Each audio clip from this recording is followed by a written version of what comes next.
Assalamualaikum warahmatullahi wabarakatuh.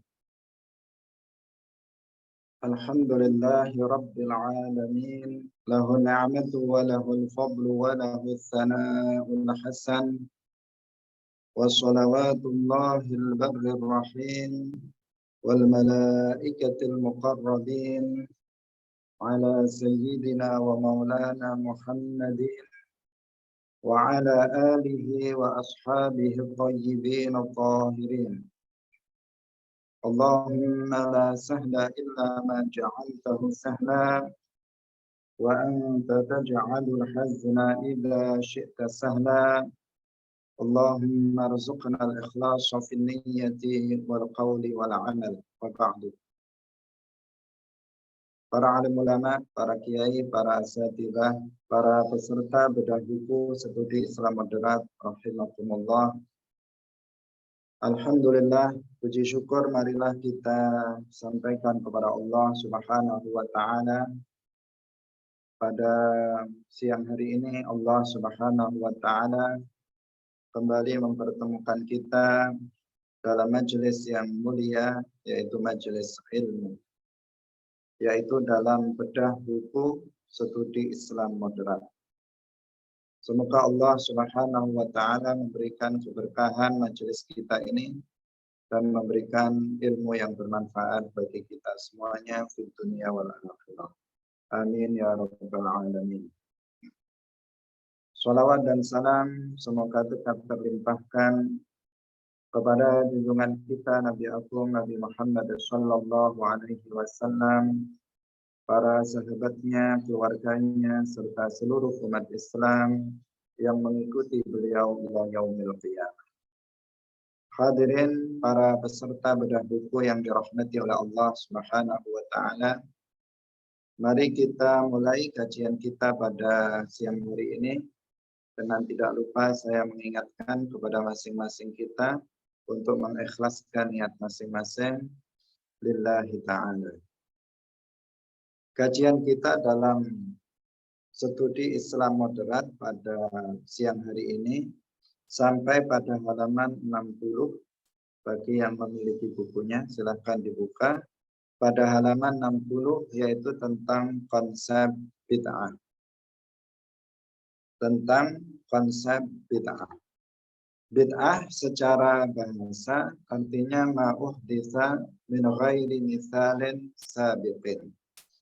Sesuatu yang dibuat tanpa ada contoh sebelumnya. Itu bid'ah secara bahasa. Artinya dalam bahasa Arab.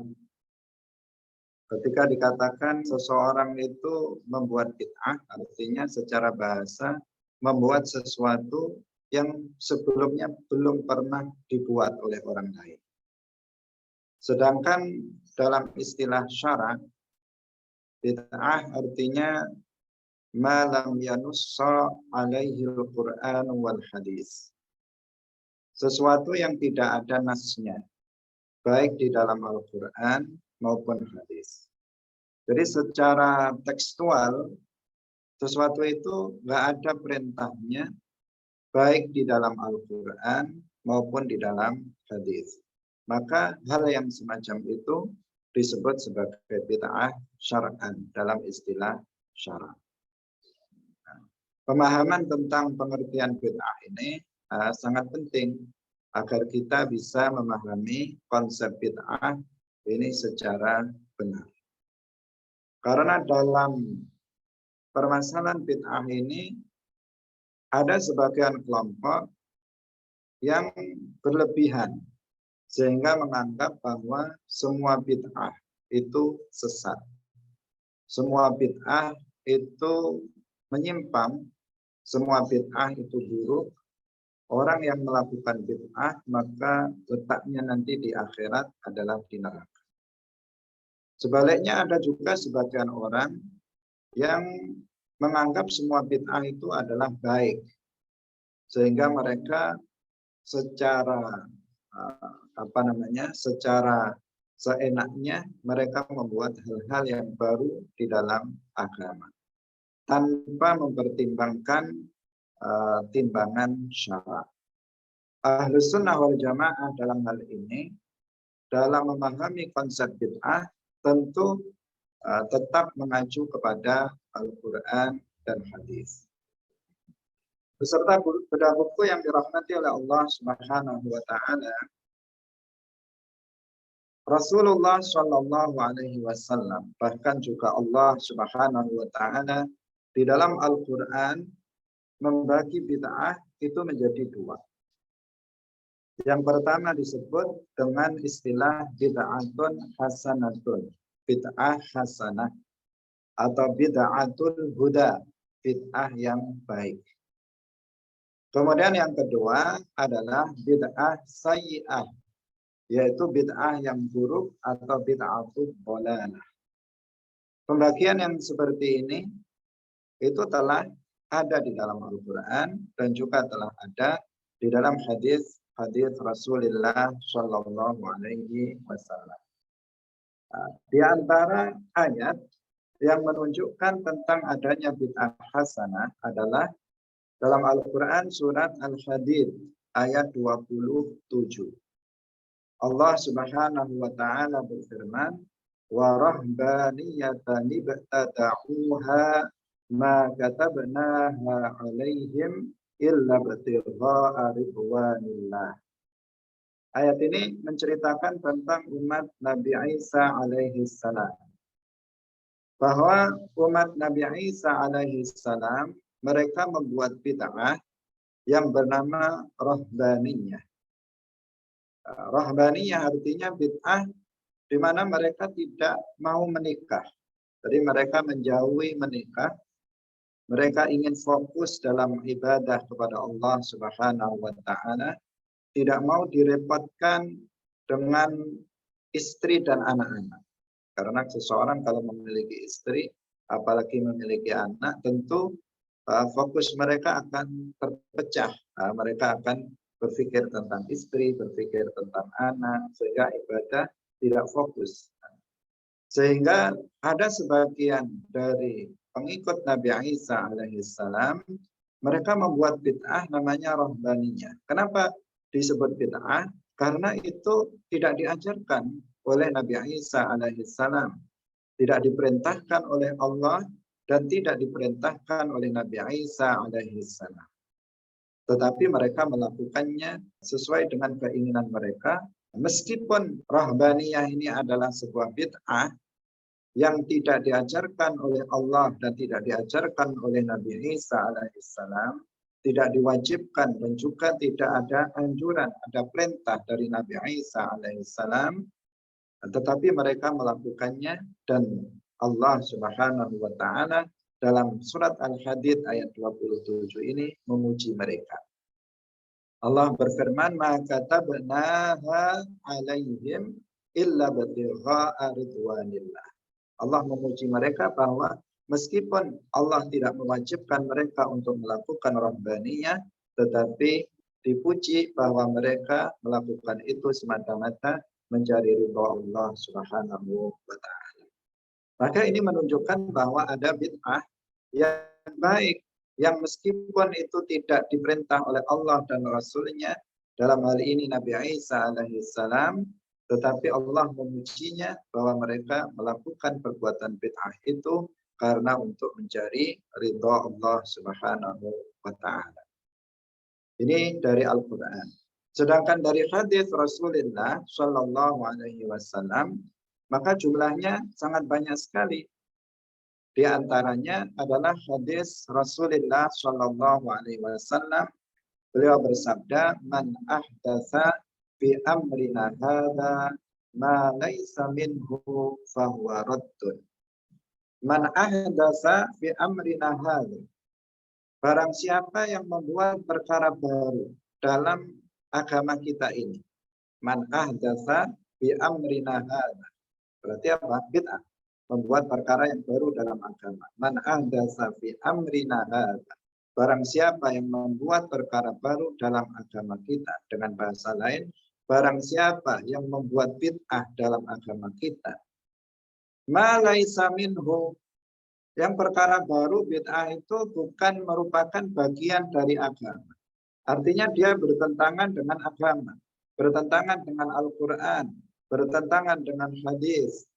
Fahuwa raddun ay mardudun, maka perkara baru yang bertentangan dengan agama, yang bertentangan dengan Al-Quran dan hadis, fahuwa raddun ay mardudun, maka dia ditolak.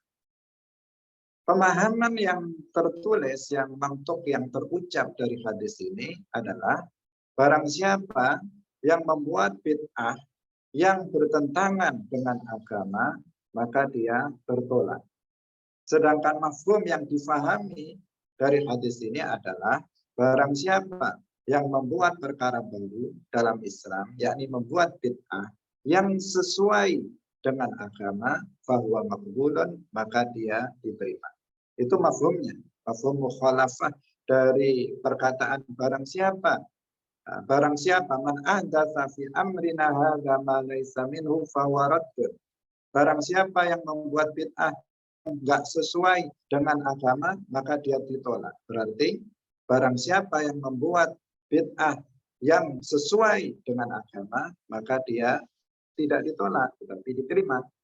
Nah, yang pertama menunjukkan adanya bid'ah sayyi'ah, bid'atul dhalalah, yaitu bid'ah yang bertentangan dengan agama, yang bertentangan dengan Al-Quran dan hadis. Yang kedua, yang mafhum dari hadis ini adalah barang siapa yang membuat perkara baru tetapi sesuai dengan agama, ma huwa minhu fahuwa maqbul, maka dia diterima, dan ini adalah menunjukkan adanya bid'ah hasanah atau bid'atul huda. Karena itulah para peserta yang dirahmati oleh Allah Subhanahu wa taala, berdasarkan hadis ini Al-Imam Asy-Syafi'i radhiyallahu anhu, beliau berkata, al-muhdatsatu minal umuri dharbani.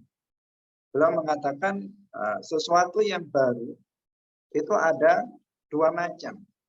Ma'uhdisa, pertama ma'uhdisa mimma yukhalifu kitaban aw sunnatan aw ijma'an aw atharan, fahadhihi al-bid'atu dhalalah. Yang pertama adalah sesuatu yang dibuat yang baru yang bertentangan dengan Al-Quran atau sunnah atau ijma' atau athar. Maka bid'ah ini disebut sebagai bid'ah dhalalah, yaitu bid'ah yang sesat. Kemudian wasaniyatu, yang kedua, ma'uhditsa minal khairi. Ma'uhditsa minal khairi wala yukhalifu kitaban aw sunnatan aw ijma'an. Wa hadhihi muhdatsatun ghairu mazmumatin. Yang kedua adalah sesuatu yang dibuat yang baru berupa kebaikan dan dia tidak bertentangan dengan kitab, tidak bertentangan dengan Al-Quran, tidak bertentangan dengan sunnah, tidak bertentangan dengan ijma'. Maka bid'ah yang semacam ini adalah bid'ah yang tidak tercela. Hadirin rahimakumullah. Jadi Al-Imam Syafi'i radhiyallahu anhu dalam hal ini sangat jelas. Beliau menegaskan bahwa bid'ah itu ada dua. Ada bid'ah yang bertentangan dengan Al-Quran, hadis, ijma' dan athar, disebut dengan bid'ah sayyi'ah. Dan ada bid'ah yang berupa kebaikan yang tidak bertentangan dengan Al-Quran, sunnah, atau ijma'. Hadirin rahimakumullah. Di dalam hadis yang lain, Rasulullah Shallallahu Alaihi Wasallam bersabda, "Man sanna fil Islami sunnatan hasanatan, falahu ajruha, wa ajru man amila biha ba'dahu min ghairi an yanqusa min ujurihim syai'. Wa man sanna fil Islami sunnatan sayyi'atan, kana alaihi wizruha wa wizru man amila biha min ba'dihi min ghairi an yanqusa min auzarihim syai'." Barang siapa yang sanna itu merintis sesuatu yang baru di dalam Islam. Man sanna fil Islam. Barang siapa yang merintis perkara baru dalam Islam, berarti membuat apa? Membuat bid'ah. Dan dia adalah sunnatan hasanatan, dia adalah sunnah atau bid'ah yang baik. Falahu ajruha, maka bagi dia pahalanya, dan pahala orang yang melakukannya setelahnya tanpa berkurang sedikit pun pahalanya. Sebaliknya, barang siapa yang membuat perkara baru dalam Islam yang buruk, man sanna fil islami sunnatan sayyi'atan kana alaihi wizruha, maka bagi dia dosanya dan dosa orang yang melakukannya setelahnya tanpa berkurang dosanya sedikit pun. Maka hadirin rahimakumullah, hadis ini juga sangat jelas menunjukkan bahwa bid'ah itu ada dua macam. Ada bid'ah yang baik dan ada bid'ah yang buruk. Bahkan dikatakan seseorang yang membuat bid'ah yang baik, maka dia akan mendapatkan pahala dari bid'ah tersebut dan pahala orang yang melakukannya setelah itu. Dan juga sebaliknya, seseorang yang membuat bid'ah yang buruk, maka dia akan mendapatkan dosa dari keburukan bid'ah tersebut dan dia juga akan mendapatkan dosa dari orang yang melakukannya setelahnya. Setiap kali ada orang yang melakukan bid'ah yang dia pernah buat, maka dia juga mendapatkan dosanya. Hadirin para peserta bedah buku yang dirahmati oleh Allah Subhanahu wa Ta'ala. Sekarang kita contohkan agar kita bisa memahaminya dengan baik. Kita contohkan misalnya tentang peringatan Maulid Nabi, perayaan Maulid Nabi Shallallahu Alaihi Wasallam. Peringatan Maulid Nabi dilakukan oleh semua umat Islam di seluruh dunia.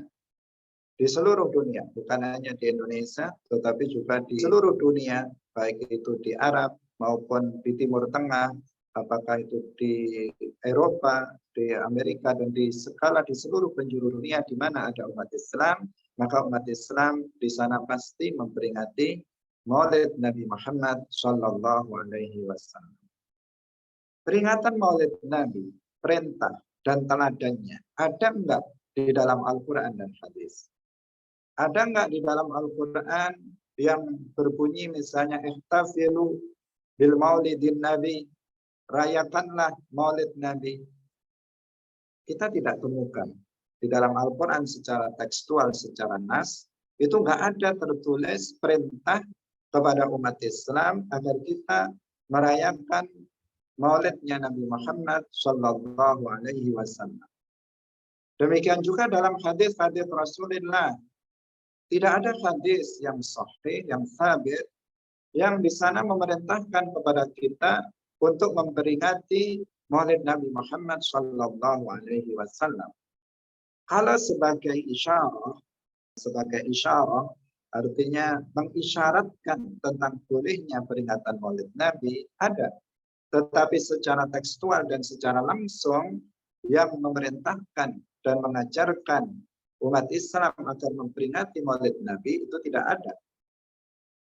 Kalau isyarah misalnya ketika Rasulullah Shallallahu Alaihi Wasallam ditanya tentang puasa beliau pada hari Senin, beliau mengatakan, "Dzalika yaumun wulidtu fihi." Pada hari itu, hari Senin adalah hari di mana aku dilahirkan. Karena itu aku berpuasa. Berarti di sini Rasulullah seakan mengisyaratkan bolehnya memperingati hari kelahiran Nabi. Karena Nabi bukan hanya memperingati hari kelahirannya, bukan hanya setiap setahun sekali, tetapi beliau setiap hari Senin beliau berpuasa dalam rangka mensyukuri nikmat kelahiran beliau dengan cara puasa. Tetapi caranya adalah dengan puasa, tidak seperti yang kita lakukan pada masa sekarang ini. Jadi peringatan Maulid Nabi secara nas nggak ada dalam Al-Quran dan hadis. Dan sesuatu yang nggak ada nasnya di dalam Al-Quran dan hadis disebut bid'ah. Tadi kita telah sebutkan di awal bahwa definisi bid'ah adalah malam yanussa alaihil Quran wal hadis. Sesuatu yang tidak ada nasnya baik di dalam Al-Quran maupun hadis. Itu disebut bid'ah. Dan peringatan Maulid Nabi nggak ada nasnya dalam Al-Quran dan hadis. Maka dia disebut sebagai bid'ah.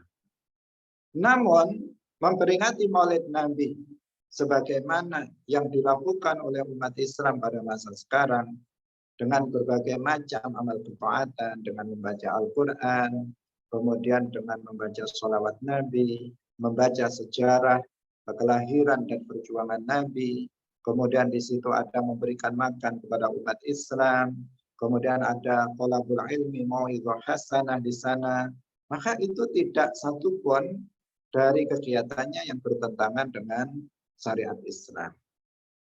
Peringatan Maulid Nabi seperti itu dengan membaca Al-Quran, jelas membaca Al-Quran sesuatu yang diperintahkan di dalam Al-Quran. Warattilil Qur'ana tartila. Kemudian ada membaca sholawat, jelas itu sesuatu yang dibolehkan dalam syariat Islam. Ya ayyuhalladzina amanu sallu alaihi wa sallimu taslima. Kemudian ada mau'izah hasanah, sudah jelas itu sesuatu yang diperbolehkan, bahkan dianjurkan kita umat Islam untuk menuntut ilmu. Rasulullah bersabda, "Talabul ilmi fardhatun 'ala kulli muslim." Dan seterusnya. Dan seterusnya. Dari semua hal itu nggak ada satupun yang bertentangan dengan syariat Islam. Nggak ada yang bertentangan dengan Al-Quran, nggak ada yang bertentangan dengan hadis. Memperingati Maulid Nabi tadi kita katakan bid'ah karena nggak ada nasnya dalam Quran dan dalam hadis. Namun peringatan Maulid Nabi kegiatannya nggak ada yang bertentangan dengan Quran dan hadis. Maka bid'ah yang tidak bertentangan dengan Quran dan hadis disebut bid'ah hasanah. Maka para ulama mengatakan bahwa memperingati Maulid Nabi sebagaimana yang kita lakukan selama ini itu adalah tergolong sebagai bid'ah hasanah. Tapi kalau ada orang kemudian mengklaim memperingati Maulid Nabi, tetapi dengan melakukan perkara-perkara yang bertentangan dengan syarak, maka jelas itu bagian adalah bid'ah sayyi'ah. Misalnya ada seseorang memperingati Maulid Nabi dengan mempersembahkan kepala kerbau kepada jin misalnya, atau dia memperingati Maulid Nabi dengan menghadirkan artis-artis untuk menyanyikan lagu-lagu yang diharamkan, menggunakan alat musik yang diharamkan, membuka aurat misalnya, maka jelas itu bagian dari bid'ah yang sayyi'ah, yang buruk. Kenapa? Karena kegiatannya bertentangan dengan Al-Quran dan hadis. Tetapi pada umumnya umat Islam memperingati Maulid Nabi itu dengan kegiatan-kegiatan yang berupa kebaikan dan ketaatan. Sehingga para ulama menggolongkannya sebagai bid'ah hasanah. Tentang ini insya Allah nanti akan kita bahas secara khusus. Kita hanya ingin menjelaskan bagaimana itu bid'ah dan bagaimana sesuatu itu dianggap tidak bertentangan dengan syariat Islam. Sekarang bedakan dengan bid'ah yang dibuat oleh orang-orang Wahabi. Misalnya bid'ah tasbih. Tasbih adalah bid'ah dalam akidah. Artinya menyerupakan Allah dengan makhluknya. Ketika mereka mengatakan Allah itu duduk di atas arsy, misalnya, ketika mereka mengatakan Allah itu bertempat di atas langit atau memiliki anggota badan, memiliki bentuk dan ukuran, itu adalah sesuatu bid'ah mungkarah, bid'ah sayyi'ah, bid'ah dhalalah. Kenapa? Kenapa disebut bid'ah dulu? Pertama, karena ini nggak ada dalam Al-Quran dan hadis. Yang mengatakan Allah itu duduk di atas arsy, ada nggak di dalam Al-Quran? Nggak ada. Ada nggak di dalam hadis? Tidak ada. Kita buka dari awal sampai akhir, nggak ada kata yang dikatakan berbunyi ayat misalnya mengatakan Allahu jalasa 'alal arsy atau Allahu jalisun 'alal arsy atau dikatakan Allahu qa'idun 'alal arsy. Nggak ada satu ayat pun yang berbunyi seperti itu. Di dalam hadis-hadis Rasulullah yang sabit, yang sahih juga nggak ada hadis yang mengatakan bahwa Allah jalisun fawqal arsy. Nggak ada. Sama sekali tidak ada. Sesuatu yang nggak ada dalam Al-Quran dan hadis, nassan tidak ada dalam Al-Quran dan hadis, disebut apa? Disebut bid'ah. Sekarang, tasbih bertentangan nggak dengan Al-Quran? Bertentangan. Allah Subhanahu wa Ta'ala dalam surat Asy-Syura berfirman, laisa kamitslihi syai'. Tidak ada sesuatu pun yang menyerupai Allah Subhanahu wa Ta'ala, baik dalam satu segi maupun semua segi. Allah dalam Al-Quran menegaskan bahwa Allah nggak serupa dengan makhluk. Sedangkan duduk itu adalah sifat makhluk. Manusia duduk, binatang duduk, binatang dengan berbagai macamnya seperti sapi, anjing, mereka duduk. Manusia semuanya juga duduk. Mensifati Allah dengan duduk berarti menserupakan Allah dengan sifat makhluknya, dan itu adalah bid'ah dan bertentangan dengan Al-Quran, laisa kamitslihi syai', sehingga dikategorikan sebagai bid'ah sayyi'ah. Maka orang-orang Wahabi dengan paham tasbihnya, sesungguhnya mereka telah mengajarkan bid'ah mungkarah, bid'ah sayyi'ah, bid'ah dhalalah. Hadirin rahimakumullah. Jadi sesungguhnya siapakah pelaku bid'ah? Siapa pembuat bid'ah? Siapa ahlul bid'ah? Bukan kita ahlus sunnah wal jamaah, tetapi pelaku bid'ah adalah mereka orang-orang Wahabi. Mereka bukan hanya pembuat bid'ah dalam amaliyah, tetapi mereka pembuat bid'ah di dalam akidah. Dan itu akan lebih berbahaya dibandingkan dengan bid'ah dalam amaliyah.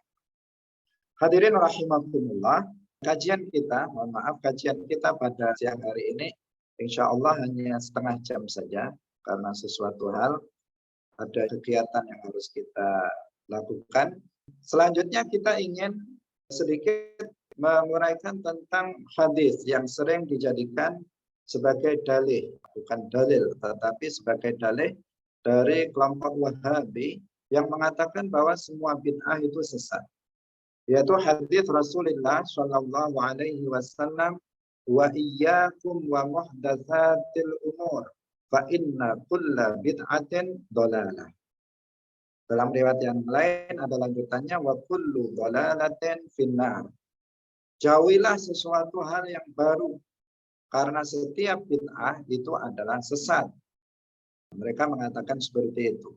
Wa kullu dhalalatin, dan setiap yang sesat itu adalah di neraka. Nah, hadis ini sering dijadikan sebagai dalih oleh kelompok Wahabi untuk membid'ahkan setiap amaliyah yang dilakukan oleh umat Islam. Bagaimana memahami hadis ini? Para ulama telah menjelaskannya. Kita dalam memahami hadis tentu saja harus merujuk kepada para ulama yang ahli di bidangnya. Al-Imam An-Nawawi, beliau telah mengatakan bahwa hadis ini adalah amun maksus, yaitu lafadznya umum tetapi telah dikhususkan oleh ayat dan hadis-hadis yang menunjukkan adanya bid'ah hasanah. Amun maksus. Lafadznya am tetapi maknanya adalah khusus, dan maknanya adalah aghlabul bid'ah itu adalah sayyi'ah. Aghlabul bid'ah itu dhalalah. Kebanyakan bid'ah itu sesat.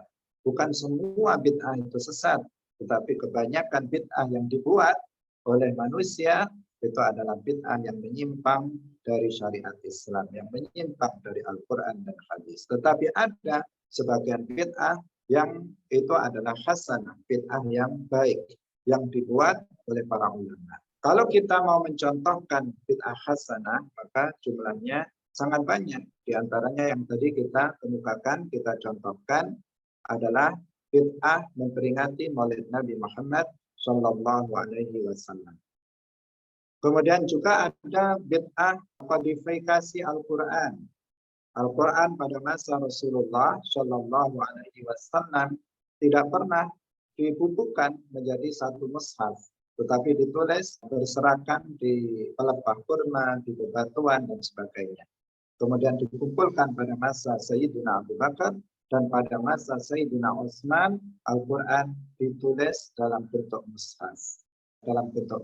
Dan ini adalah sesuatu yang baru, sesuatu yang tidak ada nasnya dalam Al-Quran, tidak ada nasnya dalam hadis. Rasulullah tidak mengajarkannya, Rasulullah tidak memerintahkannya, tetapi Sayyidina Utsman melakukannya. Dan ini adalah sesuatu hal yang baik.